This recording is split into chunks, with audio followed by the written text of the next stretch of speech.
My name is Ammar Najjar. I was born in Hama in 1970. I work as a blacksmith, making things of steel. I'm a secondary school graduate. My work was to get in touch with TV channels and some opponents of the Syrian regime and youth from Hama living abroad. They put me in touch with others, like the followers of Wahid Saqr and Abdul Halim Khaddam. They were in touch with Al-Ar'ur. They brought me instructions from someone called Ammar Najjar.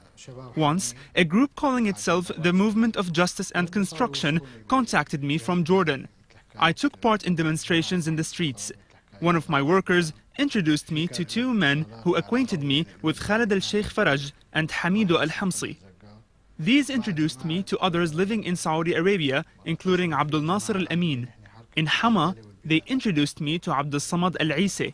Al-Isi introduced me to Attaf Turkawi. I concluded that Turkawi was establishing a general command for himself in Hama under the name of a coordinating body. He began by choosing one or two influential people in various quarters of the city. A large number of these was registered on paper with their telephone numbers and the type of their work. He divided them into media groups and security groups. Some had more important roles than others in the field of security. He took care of organizing them. My role was in the media group. I contacted channels like Al Jazeera, Al Arabiya, and Orient and arranged a cover-up to hide the sabotage and crimes caused by the security groups of Turkawi. Al Jazeera channel used to contact us, urging us to speak about electric supplies.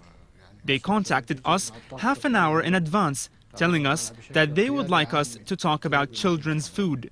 The same person who made the preliminary call would call again on the same number, telling me that I am on air. They contacted me through the Thuraya telephone, which I got from Abdul Samad al-Isi. The security gang used to kidnap people and government and security personnel. Then we would claim that the victims were kidnapped by Syrian government security men. There are reports about storming into people's houses in Hama. Yes, storming and breaking doors and climbing walls. Large numbers of security men detained citizens who were praying in the Grand Mosque in Hama. They also detained doctors who were treating the wounded. Once Al Jazeera contacted me in order to speak about electric power cuts and attempts to prevent demonstrations in the city. We said okay. When they contacted me, I exaggerated the claim. They asked me how we took to the darkened streets without electricity.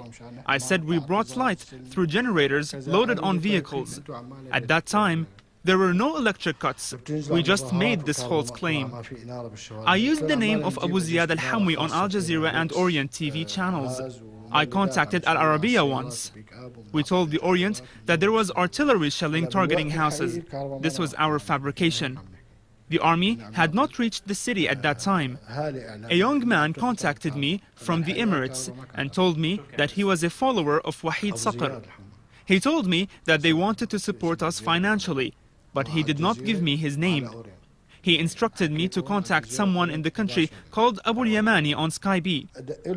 He spoke about millions of dollars. This was a great temptation.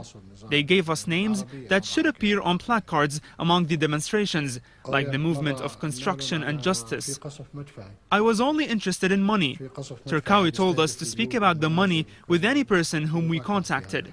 We wanted to buy weapons and create armed gangs. Turkawi received $13,000 in his account. I gave them another account number in the name of Miyassar Abdul Razzaq. They transferred $20,000 on that number. The money was meant to strengthen and support demonstrations with food and weapons. Turkawi began to buy and distribute weapons. I received 8 guns and their ammunition. Russian-made weapons were distributed in large and crowded quarters. Turkawi was well organized. Lighter weapons were given to the less important quarters. He got the weapons from various sources along the borders of Turkey and Iraq. He used to arrange interviews with Western papers. I gave an interview to the Washington Post. Most of our reports were false and fake, exactly against the reality on the ground. We claimed that we were starving. We claimed that we were under attack by the security forces. The armed gangs began their activities when the city of Hama was closed and when the popular committees formed by Turkawi erected roadblocks. The so-called security committees were formed by Abdul Samad al-Isi. They began to attack police stations, headquarters, and public sector companies. They carried out crimes of murder and slaughter. When the army entered the city, weapons were distributed to these gangs. Outside armed groups suddenly appeared in the city. Some of them had long beards and short garments. They had strong-built bodies. We discovered that most of them were from Jund al-Sham, from outside Hama. Some of them were non-Syrians. Turkawi brought them in. Whenever you went to see Turkawi, you found him among 50 people at least. He had a large web of contacts covering the whole city. The supplies included food with money wrapped in sandwiches. The sandwiches also contained crushed drug tablets. Drugs were also distributed to the armed gangs in public. These drugs encouraged demonstrators to behave savagely and to kill. Abdul Samad al-Isi was responsible for the distribution of drugs. We never knew about these drugs till very late. They carried out many activities in secret. Some drugs came from Turkey, and there were factories here in the country to pack them. The gang of Abdul Samad al-Isi was stationed in the War al-Bahra on the highway to Aleppo. He used to organize meetings in a public park there. He had his own prisons, weapon warehouses, and places of execution around the public park. He gave his gang special advanced American and Russian-made weapons. This gang was responsible for abducting anybody dealing with the state.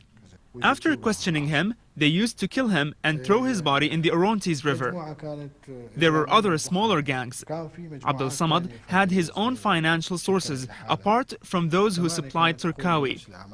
He had strong relations with the Muslim Brotherhood. He lived lavishly, like a millionaire. He never told anybody when he wanted to carry out an execution.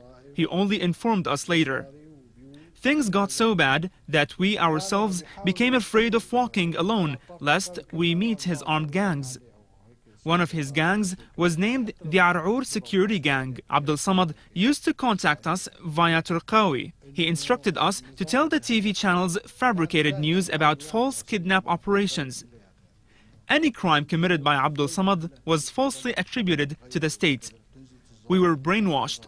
The contacts coming to us from abroad claimed that the regime was finished. We were tempted with huge sums of money and promised to receive jobs, cars and houses. Many people believed these lies and promises. We were never told anything about the sources of the money.